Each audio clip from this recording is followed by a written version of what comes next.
하나님은 살아계십니다. 우리 맥주감사 주일인데요, 우리 더 감사하고 기쁨으로 살아가는 여러분 되기를 축원합니다. 우리 옆에 계신 분들에게 우리 원래 주제 내용을 조금 바꿔서 이렇게 인사할까요? 감사를 배우고 감사를 나누겠습니다. 인사합니다. 아멘, 아멘. 맥주 감사 주일, 기독교의 우리 4대 절기 중에 하나인데요, 상반기를 이제 마쳤다라는 의미입니다. 상반기를 마쳤다라는 것은 곧 다른 말로 하면 이제 남은 하반기 6개월이 우리에게 준비되어 있다, 예비되어 있다라는 말씀이시죠. 성도들은 교회 생활을 참 열심히 잘하는 것 같아요. 그리고 성도이기 때문에 우리 가정 생활에도 열심히 최선을 다합니다.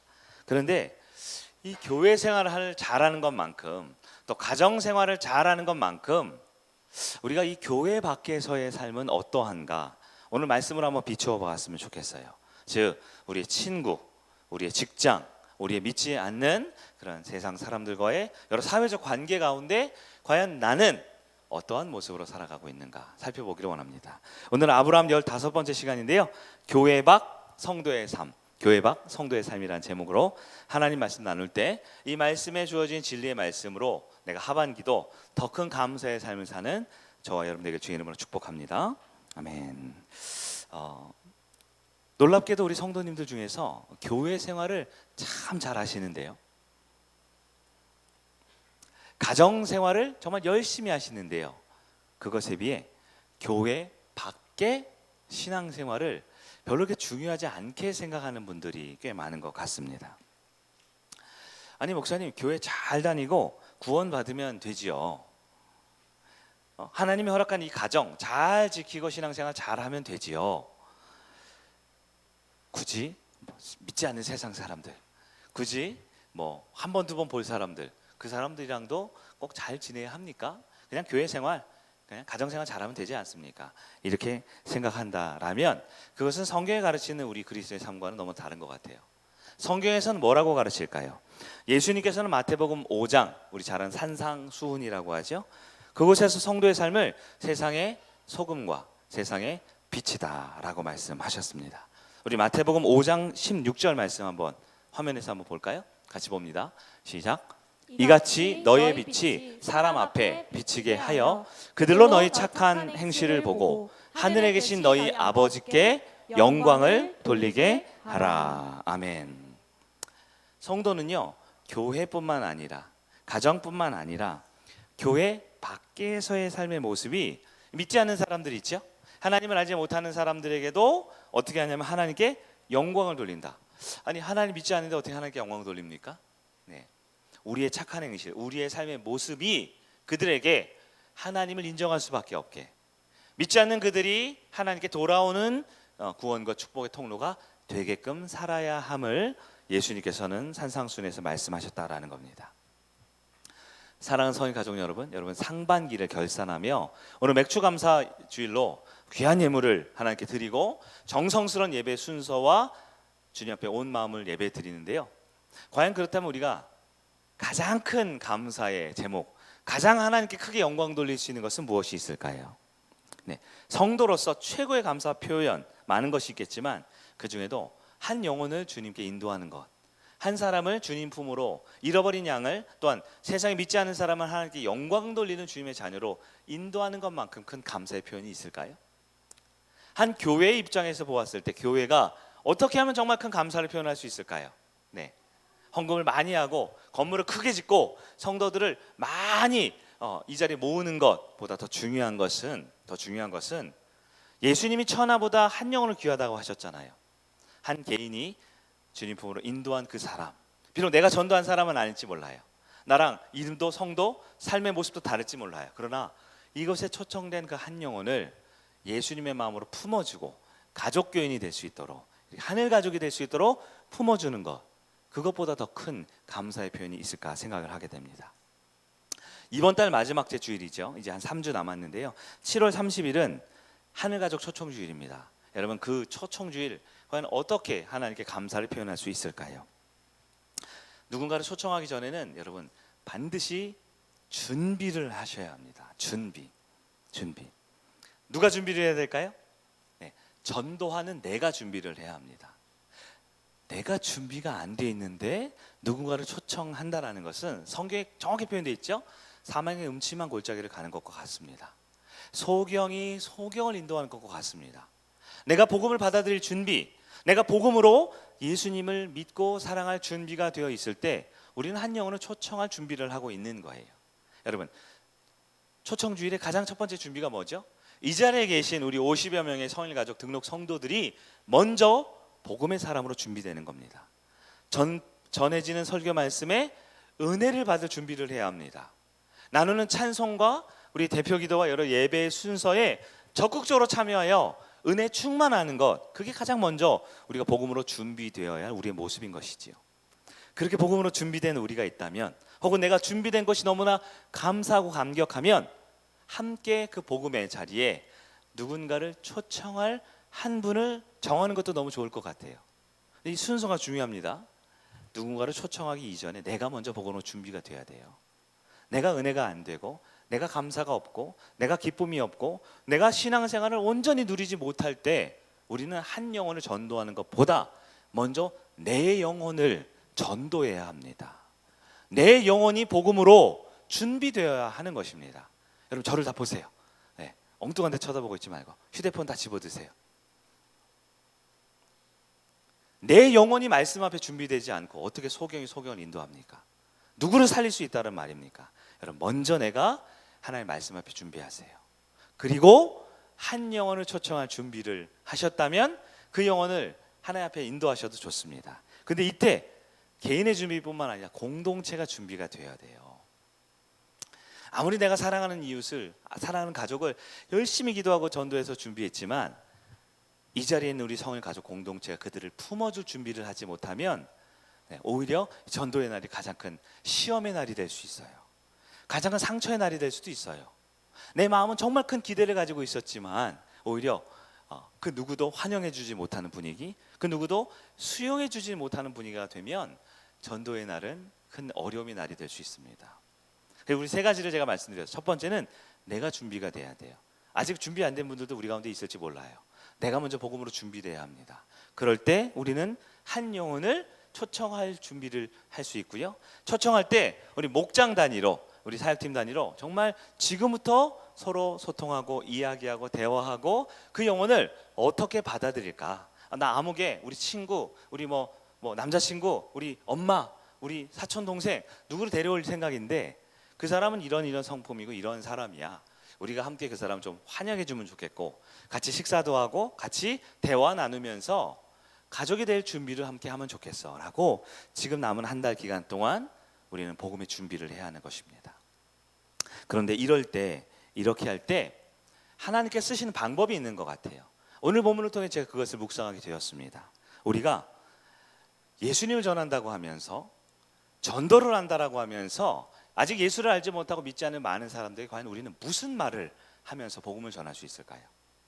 혹은 내가 아무리 아름답고 멋진 말을 한다 하더라도 나의 삶의 모습은 어떠한 모습일 때 그들은 나와 함께 이곳에 찾아올 수 있을까요? 오늘 아브라함의 말씀을 통해, 오늘 특별한 이삭을 제단에 바치는 사건도 아니고요. 하갈과 이스마엘을 쫓아내는 그런 어떤 그 강한 메시지는 아니지만 오늘 본문에 아주 중요한 아브라함이라는 한 사람이 믿음의 조상으로 하나님이 세워 나갈 때 과연 세상 사람들, 즉 교회 밖의 사람들과 어떠한 관계성이 있길래 하나님께 감사와 찬양과 영광을 올려드렸는가, 이 말씀을 우리 살펴볼 수 있을 거예요. 자, 하나님은 아브라함에게 교회 밖에서 어떻게 신앙생활을 하게 하셨을까요? 첫 번째로 살펴볼 것은 아브라함의 삶에서 하나님이 함께 하심을 인정받을 수 있도록 만들어 주셨습니다. 하나님이 아브라함과 함께 하신다라는 것을 인정받을 수 있게 만들어 주셨어요. 우리 오늘 보면 창세기 21장 우리 22절을 한번 볼까요? 22절입니다. 같이 한 번 더 읽겠습니다. 시작. 그때에 아비멜렉과 그 군대 장관 비골이 아브라함에게 말하여 이르되 내가 무슨 말을 하든지 하나님이 너와 함께 계시도다. 아멘. 아멘. 여기 제일 첫 번째 등장인물이 있습니다. 이름이 외국분인데 참 특이하죠? 아시성 가진 분인데요. 아비멜렉이라는 사람이 나옵니다. 근데 사실 여러분, 아비멜렉이 오늘 보면 처음 나온 게 아니에요. 여러분 기억하십니까? 아비멜렉이 언제 나오죠? 네, 하여튼 전에 나왔어요. 네, 전에 나왔습니다. 아브라함이 그랄 땅 맨 처음 들어갔을 때, 자신의 부인을 사라를 자신의 누이라고, 여동생이라고 속였죠. 왜 속였냐면 바로 저 사람 때문이에요. 그랄 땅의 왕이었던 아비멜렉을 두려워하여 그에게 부인을 빼앗기고 목숨을 잃을까봐 두려워하여 부인을 여동생이라고 속였죠. 그때 일로 하나님께서 아비멜렉의 집에 태를 닫으시기도 하고 그들을 매우 곤란하게 만드셨던 일이 있습니다. 자, 아비멜렉과 아브라함 사이는 지금 어떤 관계였을까요? 어떤 사이입니까? 방금 말했죠. 매우 불편한 사이입니다. 네, 부인을 서로 뺏고 빼앗을 뻔했기도 했고요. 그 속임 때문에 하나님께 저주를 받아서 큰 화를 입을 뻔한 사이였습니다. 그러나 그럼에도 불구하고 지금 어떤 일이 벌어졌냐면 아비멜렉 왕이 아브라함에게 찾아왔는데요. 그냥 찾아온 게 아니라 우리로 따지면 국방부 장관, 즉 군대 장관, 비골이라는 사람과 동행하여 와서 어떻게 했을까요? 아브라함, 네가 무슨 일을 하든지 하나님이 당신과 함께합니다 라고 축복하는 것을 보게 됩니다. 여러분, 아비멜렉은요 하나님을 알지 못하는 사람입니다. 아비멜렉은 지금 우리로 따지면 기독교인이 아닌 거예요. 군대 장관 비골도 마찬가지죠. 이방인이었습니다. 그 땅에 있는 가나안 거주민이었어요. 여러분, 세상 사람들이 하나님을 볼 수 있습니까? 세상 사람들이 하나님을 인정하고 그분께 찬양하고 경배할 수 있습니까? 아니죠. 세상 사람들은 하나님을 보는 게 아니라 하나님을 믿는 우리의 삶을 보고 있습니다. 그런데 아브라함의 삶이 어땠어요? 아비멜렉 왕과 비골 군대 장관은 비록 하나님을 몰랐고 성경도 모르고 예배도 안 드리는 사람이었지만 아브라함을 자세히 보니까요, 한때 나의 원수였고 나를 곤란하게 만들었던 사람임에도 불구하고 이게 몇 날 며칠 몇 년을 지켜보니까 그가 하는 일마다 잘 되는 거예요. 아니, 나이가 100세가 됐는데 아들을 낳습니다. 집안에 큰 어려움이 있었는데, 우리 지난주 설교였어요. 그것을 아주 지혜롭게 잘 해결해서 가정의 큰 제3차 세계대전이 은혜롭게 잘 해결되는 것을 보게 됩니다. 아브라함이 가는 곳마다 우물이 파지고요, 아브라함이 가는 곳마다 노비가 많아지고 양과 소떼가 산과 강을 이룰 정도로 엄청 거부가 되고 있습니다. 이것을 본 아비멜렉이 생각할 때마다 기가 차는 거예요. 볼 때마다 두려움이 있습니다. 뭐 저런 사람이 다 있어. 왜 그럴까? 근데 볼 때마다 아브라함은 그의 어떤 인간적인 모습이 아니라 바로 그가 믿고 있는 그의 신 하나님이 그와 함께 하시기 때문에 아브라함이 그렇게 잘 되는구나 라고 인정할 수밖에 없게 아브라함의 삶이 펼쳐졌다라는 것입니다. 여러분, 하나님은 아브라함에게 복을 주셔요. 왜냐하면 아브라함의 삶은 곧 세상 가운데 하나님을 보여주는, 하나님의 놀라운 역사와 사랑을 보여주는 증거가 되기 때문이었습니다. 이것은 오늘날 우리에게도 동일한 원리로 적용하고 우리는 생각해야 합니다. 세상은 여전히 하나님을 보지 못합니다. 세상은 하나님을 믿는다는 우리의 모습을 보고 있습니다. 그럼 과연 우리의 모습은 여러분이 전도할 그 사람들을 향해, 또는 여러분의 직장이나 주변 사람들을 향해 어떠한 모습으로 보여지고 있습니까? 여러분의 모습은 세상 사람들에게 과연 하나님이 있는 것 같네, 정말 하나님이 함께하는 것 같네, 하나님이 복을 주면 그렇게 되는구나 라고 인정받는 성품과 인정받는 실력과 인정받는 열매를 맺어가고 있습니까? 우리는 이 첫 번째 영적 원리를 통해 하나님이 축복하시는 사람은 삶으로 하나님이 함께 하심을 인정받게 한다라는 것을 우리는 알아야 하는 것입니다. 만약에 내 삶에 하나님이 함께 하심을 인정하고 하나님의 영광을 못 돌리고 있다, 그것은 하나님의 능력이 부족해서도 하나님의 은혜가 부족해서도 아니라 내 삶에 그 하나님의 놀라운 사랑과 은혜를 드러내지 못하고 표현해내지 못하고 있는 내 모습을 우리는 돌아봐야 하는 것입니다. 우리가 지난주에 이어서 이번 주까지도 아마 또 목장 예배 때 아마 전도 대상자 VIP 명단을 작성하는 시간이 있을 것 같아요. 여러분, 혹시 전도 대상자를 이렇게 생각해 볼 때 여전히 주저하는 마음이 듭니까? 전도할 사람이 없는 건가요? 아니면 전도할 그 사람에게 내 모습이 부끄러운 모습이 있는 것은 아닙니까? 초청을 할 수는 있어요. 아무개야 한번 와봐, 우리 교회 밥도 맛있고 우리 교회 오면 뭐 산 옆이라 공기도 좋아. 한번 와봐. 한번 데리고 올 수 있어요. 여러분, 과연 여러분이 그 영혼을 진정 책임지고 있습니까? 그 영혼을 살리겠다고 하나님 품으로 인도하겠다는 책임감으로 초청을 하고 있습니까?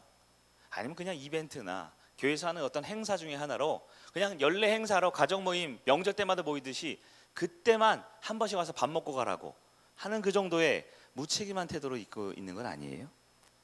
어쩌면 오늘 본문에 비춰보면 전도를 해야 하긴 하겠는데, 저 영혼 구원해야 되겠는데, 저 사람 예수 믿고 구원 받아야 되겠는데 생각은 있지만, 이곳에서 교회에서 예배드리는 내 모습과 그들과 함께하는 교회 밖의 생활의 모습이 너무나 달라서 이곳에서의 모습 혹은 그곳에서의 모습이 너무나 달랐기 때문에 혹시 그것 때문에 주저하고 있지 않습니까? 우린 이 말씀을 통해 과연 내 모습이 한 영혼을 책임지고 사랑할 때, 또한 하나님께 감사와 찬양을 올려드릴 때, 구체적으로 교회 밖 세상 사람들과 만나고 지낼 때 나는 어떠한지 말씀을 통해서 온전히 바라볼 수 있는 여러분들에게 바랍니다. 두 번째로 세상과 화평한 관계를 하나님은 맺으라라고 말씀을 하셨습니다. 21장 23절 24절 한번 볼까요? 23절 시작. 그런즉 너는 나와 내 아들과 내 손자에게 거짓되어 행하지 아니하기를. 이제 여기서 하나님을 가르쳐 내게 맹세하라. 내가 내게 후대한 대로 너도 나와 내가 머무는 이 땅에 행할 것이니라. 아브라함이 이르되 내가 맹세하리라 하고. 아멘. 지금 이 아비멜렉 왕이 그냥 혼자 오기는 조금 뻘쭘해요. 전에 이 과거 스캔들이 있었어요. 그래서 군대 장관을 함께 대동해서 와서 아브라함에게 뭘 하자라고 하는 건가요? 뭘 하자라는 걸, 뭘 맺자라고 했잖아요. 네, 바로 평화 조약을 맺자라고 하는 겁니다. 평화 조약. 근데 그럼 누가 먼저 와서 평화 조약을 맺자고 했죠? 아비멜렉이 먼저 왔다라는 거예요. 그 나라의 왕인데요. 강력한 군대 장관이 있는데요. 아비멜렉이 평화 조약을 맺자라고 하는 거예요. 왜 그랬을까요? 아비멜렉이 지난 10년여간의 삶을 보니까, 아브라함을 딱 보니까 두려움이 드는 겁니다. 두려움이. 왜요? 확실하게 하나님이 함께하는 것 같아요. 매우 번성하고 세상적으로도 매우 성공한 모습이 너무너무 보이는 거죠. 그래서 사람은 그렇습니다. 너무 잘 되고 멋지고 훌륭한 사람 보면 가까이 지내고 싶은 거예요. 잘 지내고 싶은 거예요. 그 사람과는 원수 되면 별로 좋을 게 없죠. 잘 지내고 싶은 거예요. 여러분, 하나님께서 우리에게 주시는 명령이 있습니다. 바로 이 세상과 평화롭게 지내라는 겁니다. 화친을 하라는 겁니다. 이것은 불의를 타협하고 내 안에 있는 죄된 본성을 타협하라는 게 아니에요. 일주일 내내 세상 가운데 막 살다가 그냥 예쁘고 깨끗한 옷 입고 거룩한 척하면서 이 자리에 잠시 왔다 가라는 게 아닙니다. 하나님의 자녀로 살아가야지만 때로 믿지 않은 세상과 평화를 위해 희생하기도 하고 헌신하기도 해야 된다라는 거예요. 여러분, 근데 평화를 맺으려면 꼭 필요한 게 있어요. 뭡니까? 평화는 아무나 맺을 수 있는 게 아닌 것 같아요. 평화는 실력이 있어야 합니다. 평화는 힘이 있어야 돼요. 그것에 대한 해석은 여러분의 삶에서 각자 다르겠지만, 군사적인 예를 하나 들어볼게요. 한 나라가 굉장히 강한 군사력을 갖추고 있습니다. 우리 대한민국도 굉장히 강한 군사력을 가진 나라죠. 육군, 해군, 공군 분야별로 세계 3위권 안에 드는 것도 있고요. 어떤 영역은 한 7위권, 10위권도 있다고 하는데요. 아무튼 전체 통계를 냈을 때 대한민국 군사력이 세계 한 6위권 안에 든대요. 굉장히 세죠. 네. 그런데 한 나라가 이렇게 군사력이 강하면 무슨 일이 벌어지느냐? 일반적으로 가장 첫 번째 생각한 건 군사력이 세면, 총칼이 강하면 싸워서 이길 수 있다, 이런 생각을 하겠죠. 그런데 사실 군사력을 키우고 한 나라가 강한 힘을 갖추는 가장 근본적인 이유는 적과 싸우지 않고 평화롭기 위해서입니다. 외적이 쳐들어올 때 감히 쳐들어오지 못하기 위해서 우리는 군사력을 충분히 갖춰야 될 필요가 있는 것이지요. 자, 한 가지 예를 들었지만 이것은 경제적 관계에서도 마찬가지고요, 친구 관계에서도 마찬가지입니다. 내가 다른 사람을 섬길 수 있어야 돼요. 사랑을 베풀 수 있어야 돼요. 내가 조금 더 참고 인내하고 그를 품어줄 수 있을 때 진정한 의미의 평화가 시작되는 거예요. 늘 신세를 집니다. 늘 피해를 끼칩니다. 늘 가는 곳마다 트러블 메이커입니다. 그런데 평화를 맺자고요? 네, 아마 세상은 나와 평화를 맺지 않으려 할지 모릅니다. 마태복음 5장 9절에서 예수님께서 이렇게 말씀하셨습니다. 화평케 하는 자는 복이 있나니 그들이 하나님의 아들이라 어떻게 돼요? 일컬음을 받을 것이다. 세상 사람이 저 사람 진짜 하나님 믿는 사람 맞아, 하나님의 아들이야 라고 칭찬받고 그렇게 여겨지기 위해서 무엇이 필요하다고요? 화평케 할 수 있는 사람이 되어야 하는 거예요. 그리고 화평한 것은요, 여러분 각자 영역에서 실력이 있어야 돼요. 능력이 있어야 돼요. 여유가 있어야 합니다. 다른 사람 돕고 섬길 수 있어야 돼요. 이 말은 곧 바꿔 말하면 그것은 희생이 따른다라는 거예요. 헌신이 따른다라는 거예요. 누군가를 위해서 먼저 양보하고 인내하는 것이 따른다라는 것입니다. 로마서 12장 17절과 18절에 바울은 이렇게 고백합니다. 로마서 12장 17절 18절입니다. 아무에게도 악을 악으로 갚지 말고 모든 사람 앞에서 선한 일을 도모하라. 할 수 있거든 너희로서는 모든 사람과 덤으로 화목하라. 아멘. 교회 밖에서 성도의 삶의 자세가 무엇입니까? 평화를 위해서 내가 더 준비해야 한다라는 것입니다.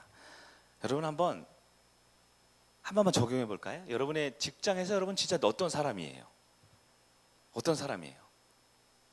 평화를 위해 손을 내밀 수 있는 사람입니까? 아니면 가는 곳마다 불평, 불만, 남 탓하고 늘 트러블을 일으키고 늘 사람들에게 손가락질 받는 사람의 모습은 아닙니까? 내가 정말 평화를 위해서는 먼저 성실해야 돼요. 먼저 베풀어야 돼요. 먼저 나눌 수 있어야 돼요. 그럴 때 우리는 평화의 사람이 될 수 있고요. 그것이 바로 세상 사람들, 믿지 않는 사람들에게 볼 수 없는 하나님을 내 삶으로 보여주는 믿음과 전도와 열매의 축복의 삶이 이어질 수 있다라는 것입니다. 여러분, 성도라는 이름으로 억울한 일, 답답한 일, 또한 이건 정말 아닌 것 같은 상황이 있어요, 없어요? 없다면 거짓말이지요. 있습니다. 그럴 때 여러분은 그들과 화목할 수 있겠습니까? 그 화목의, 그 인내의, 그 희생의 모습이 바로 영혼을 살려내는 준비 과정이 될 수 있다는 걸 기억하시기 바랍니다. 마지막 세 번째로, 하나님은 아브라함에게 어떻게 세상과의 관계를 맺게 하셨을까요? 여호와의 이름을 부르는 삶을 살게 하셨습니다. 하나님의 이름을 부르는 삶.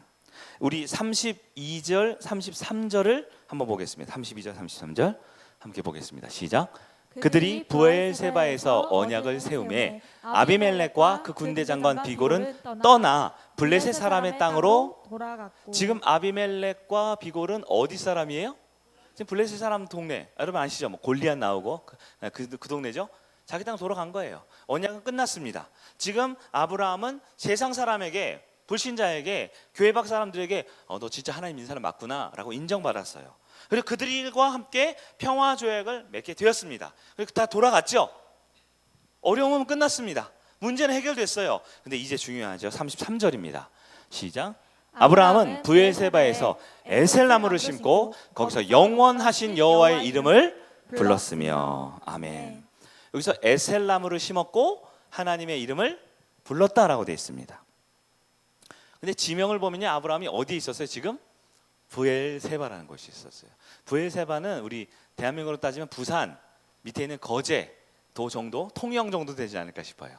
이스라엘 최남단, 가장 광야와 사막 지역. 이제 거기 지나가면 이제 시나이 반도 있는 시내 사막 있죠. 거기 나오는 곳이에요.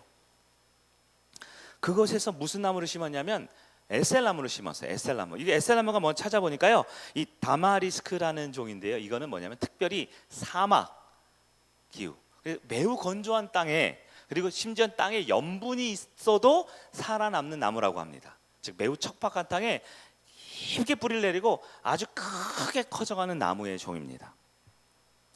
아브라함이 지금 어떤 나무를 심었을까요? 여러분 한번 생각해 보세요. 가나안 땅 중에서도 가장 척박한 땅이에요. 밀려 그곳까지 왔습니다. 근데 아브라함은 거기서 하나님, 이건 아니잖아요 할 수 있었어요. 그 땅에, 이 광야와 같은 땅을 보면서 낙심할 수 있었습니다. 그런데 그곳에서 아브라함은 그 척박한 땅에서 믿지 않는 사람들에게 진짜 당신 하나님 이 사람 맞네, 당신 보면 진짜 하나님 살아있는 거 맞네 라고 인정받았어요. 그리고 그곳에서 그들과 함께 평화, 화친의 조약을 맺었습니다. 이쯤 했으면 될 것 같은데요. 아브라함 그곳에서 마치 우리 어떤 명언 있잖아요. 당장 지구가 내일 멸망해도 뭘 심어요? 한 그루의 사과나무를 심겠지만 아브라함은 에셀나무를 심었다라는 거예요. 에셀나무 묘목은요, 자라는 데까지 수십 년, 수백 년이 걸리는 겁니다.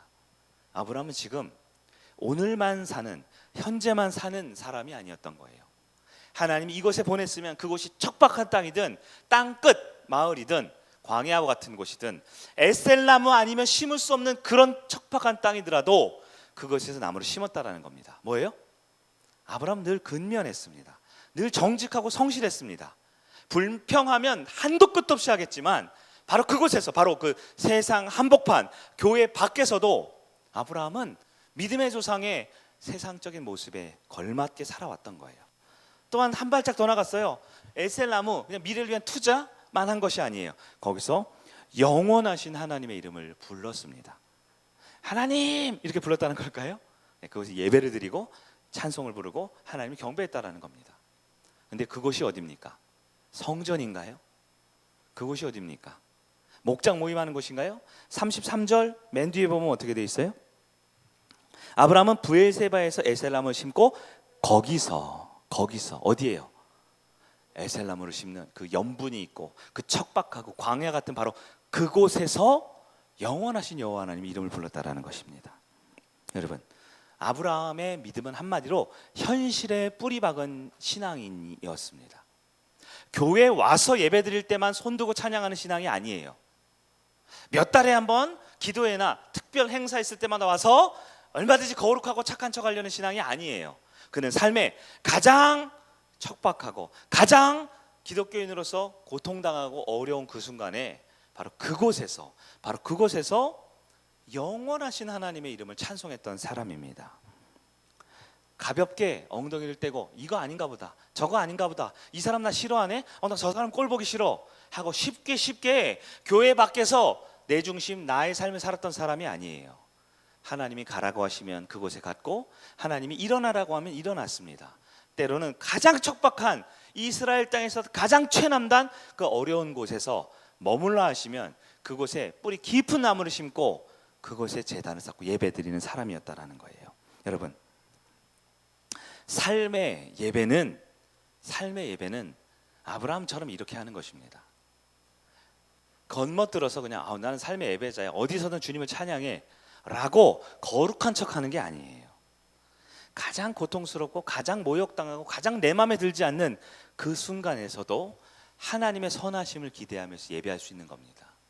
그리고 세상 사람들은 바로 그곳에서 예배하는 나의 모습을 기대하고 있습니다. 가장 고통스럽고 가장 어려운 그 순간에서도 하나님을 찾고 신실하게 믿음 생활하고 있는 그리스도인다운 그리스도인들이 되기를 그들은 하나님을 모르지만 우리에게 기대하고 있을지 모릅니다. 그리고 어쩌면 내가 초청하고 싶은 그에게 가장 강력한 하나님에 대한 소개는, 가장 강력한 예수 믿는 사람들의 증거는 예수 믿으면 복 받아요, 예수 믿으면 천국 가요, 예수 믿으면 뭐 사업도 잘 될 거예요 하는 그런 새치혀에 달린 우리의 입술이 아니라 가장 적박한 그곳에서, 가장 고난받고 가장 억울한 일 당하는 그곳에서 하나님께 신실하게 예배하는 삶의 예배자인 우리의 모습이 가장 강력한 복음 증거가 될 수 있다는 사실 기억하길 바랍니다. 말씀을 한번 마무리 짓도록 하겠습니다. 사랑하는 성의 가족 여러분, 2023년 절반이 지나갔습니다. 벌써 지나갔다고 하면 좀 아쉽죠. 근데 또 한편으로는 아직 절반이 남았습니다. 상반기는 여러분 어떻게 보내셨나요? 많은 분들이 깊은 동굴 같은 곳에서 사셨을지 몰라요. 하나님 은혜의 빗줄기도 받지 못하고 주변 사람들로부터 고립되어서 마음은 힘들고 물질적으로는 계속 고통당하고 하는 일마다 실패하고 사람들의 손가락질과 모욕을 받았을지 모릅니다. 그러나 예수 믿는 우리에게는 어떤 깊은 동굴이 아니라 아무리 깊더라도 그 끝이 환히 열려있는 터널과 같은 인생이 우리 그리스도의 삶이 되지 않을까 싶어요. 여러분, 이제 아직 절반이 아니라 벌써 절반이 왔습니다. 이제 남은 길은 점점 밝아지는 일이 남아있지 않을까요? 예수님께서는 우리에게 늘 감사하라고 명령하셨습니다. 그것은 예수님은 우리에게 감사할 수 있게 만들어줄 능력의 하나님이라는 뜻입니다. 감사할 수 없는데, 은혜 받을 수 없는데 억지로 짜내서 마른 수건 짜내서 감사하라고 하나님께 표현하라고 그렇게 요구하시는 폭군이 아니십니다.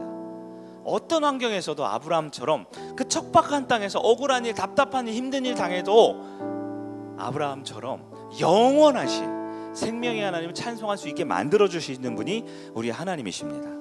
여러분 감사하고 있습니까? 감사할 만한 것을 감사하는 사람은 누구나 하는 거예요. 그건 상식이라고 합니다. 감사라고 하면 안 돼요. 감사해서 감사하는 건 상식이죠. 우리 그리스도인들은 한 발짝 더 나가야 되죠. 감사할 수 없는 상황에도 우리는 하나님 때문에 감사할 수 있는 사람입니다. 감사는커녕 나를 핍박하고 모욕하고 나를 억울한 일 끼치는 사람들 앞에서도 한 그루 에셀나무를 심고 영원하신 하나님께 예배드릴 수 있는 사람들, 우리 그리스도인의 삶의 모습입니다. 7월 30일에 초청주일 이야기로 마무리 지을게요. 어떠세요? 한 영혼 전도할 수 있겠습니까? 자신이 없어요. 초청할 사람이 없어요. 전도 너무 힘들어요. 아니면 어쩌면 교회 안과 교회 밖의 신앙생활이 너무 달라서 그렇게 할 영적인 능력이 없는 것 아닙니까? 그렇다면 이제 다시 한번 이 하반기를 가깝게는 우리 7월 30일을 보고 더 길게는 7월 30일만 있는 건 아니니까요. 남은 하반기를 하나님께 더 큰 감사를 올려드릴 준비를 합시다. 내가 먼저 복음으로 무장하고요. 또한 한 영혼을 정말 잘 준비해서 그냥 한번 왔다가 이게 아니에요. 그러면 진짜 안 됩니다. 그러면 안 돼요. 얼마나 많이 우리 그거 했어 지난 5년 6년 동안. 네? 그러지 마시고요. 정말 그 한 영혼이 복음을 들을 준비를 시키셔야죠. 할 수는 있으면 여러분 모든 걸 다 하십시오. 시간이든 돈이든 물질이든, 돈이 물질인가요? 하여튼 다 하십시오. 그래서 그 한 영혼이 이 한 번의 예배 통해서, 찬양을 통해, 목장 나눔을 통해, 식사를 통해 정말 예수 믿는 사람들이 정말 좋은 사람들이구나. 세상은 예수를 못 보잖아요. 예수 믿는 우리를 보거든요. 그것을 여러분 잘 준비하셔야 돼요. 그리고 목장이라면, 진짜 가족 목장이라면 우리가 함께 준비해야 됩니다. 나는 전도를 하기 좀 힘들지만 우리 암흑의 성도가, 친구가 누굴 데려온다고 하는데 이름은 뭐고 성은 뭐고 어떻게 생겼고, 그냥 먼 발치에서 마치 사람 평가하듯 쳐다만 보는 거 이제 그만하셔야 돼요. 마치 이산 가족 만난 것처럼, 마치 오랜 동양 친구 만난 것처럼 그를 받아들일 수 있는 준비를 해야 합니다. 그게 우리 그리스도의 삶이에요. 교회 밖의 신앙생활에 대해 세 가지를 말씀드렸어요. 하나님이 진짜 함께 하신다 인정받는 여러분 되길 바랍니다. 평화로운 관계, 정말 친밀한 관계 맺을 수 있는 여러분 되길 바라요. 더 나아가 내 삶이 어떠하든지 그것에 성실하고 근면하고 정직하고 그곳에서 하나님을 예배하는 삶의 예배자가 되어주시기 바랍니다. 세상은 예수님을 보는 게 아니라 예수 믿는 나를 보고 있습니다. 우리 한번 마지막으로 따라할까요? 세상은 예수님을 보는 게 아니라 예수 믿는 나를 보고 있다. 예수 믿는 나를 본다. 이번 한 주 우리가 전도할 사람, 또 그를 초청할 우리 모습 가운데 세상 속에서도 하나님의 영광을 드러낼 수 있는 저와 여러분 되기를 주의 이름으로 축원합니다. 우리 자리에 일어나셔서 우리 하나님의 은혜라는 찬양하고 기도하겠습니다.